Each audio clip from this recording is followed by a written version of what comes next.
William Sidney Porter, later calling himself O. Henry, was born on September 11, 1862 in Greensboro, North Carolina.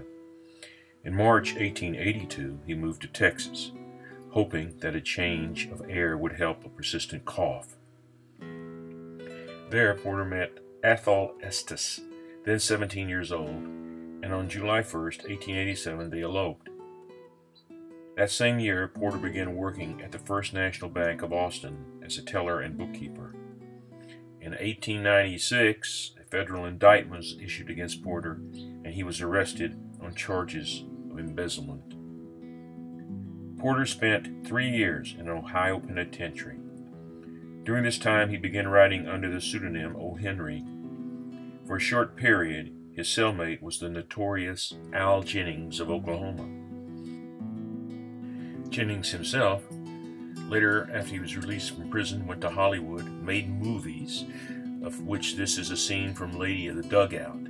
Later, movies were even made about Al Jennings, including Al Jennings of Oklahoma, starring Dan Duryea. Jennings would later become the model for the Cisco Kid in The Caballero's Way, which appeared in Heart of the West, a collection of short stories printed in 1907. This is the opening to The Caballero's Way by O. Henry. The Cisco Kid had killed 6 men in more or less fair scrimmages, had murdered twice as many, mostly Mexicans, and winged a larger number whom he mostly forbore to count.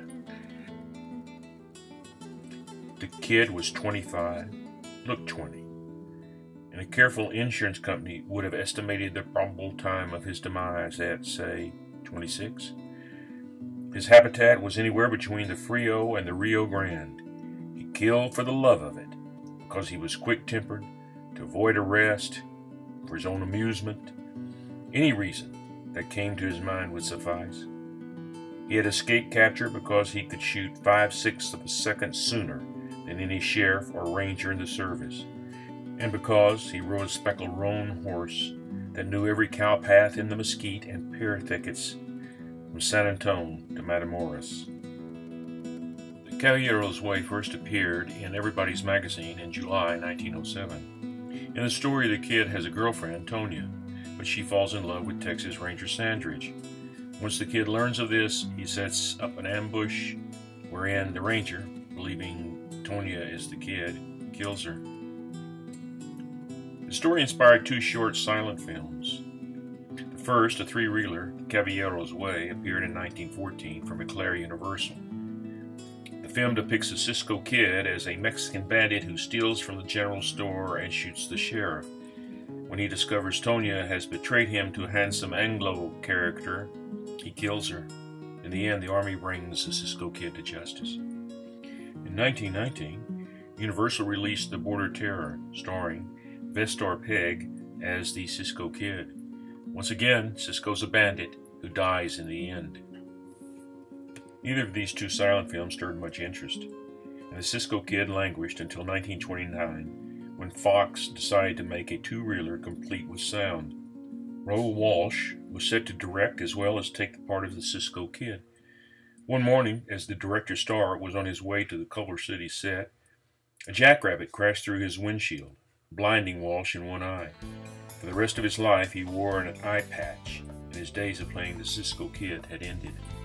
Fox so liked the Rushes that they brought in Irving Cummings to take over the chores of directing, and brought in Warner Baxter to play the Cisco Kid.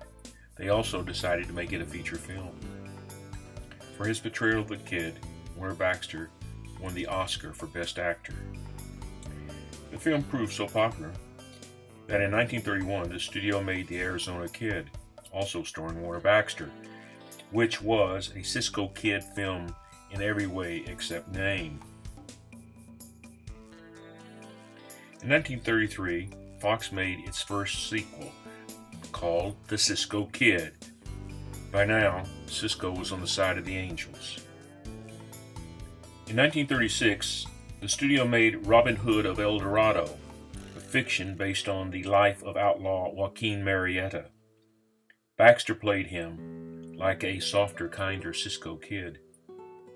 The Cisco Kid movie series actually began with the return of the Cisco Kid, released in 1939, featuring, once again, Warner Baxter as the Cisco Kid.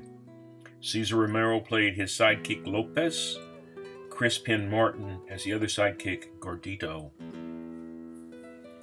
Cesar Romero took over the role of Cisco, and Martin continued to play Gordito in 6 further films before the series was suspended with America's entry into World War II in 1941.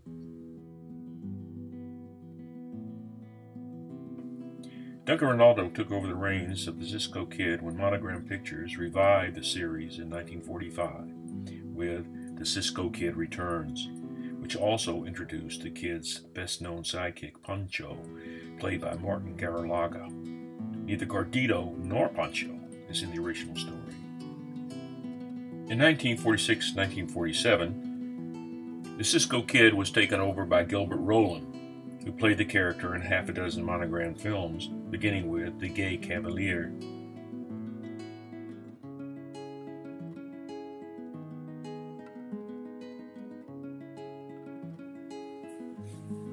Duncan Ronaldo returned to the role of the Cisco Kid in 1948, this time with Leo Carrillo as Pancho.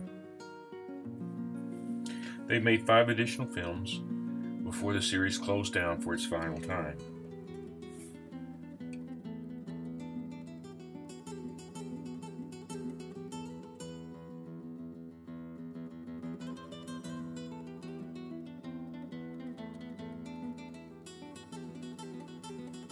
In 1994, The Cisco Kid, starring Jimmy Smits and Cheats Marin, was a disaster on all accounts, and the less said, the better.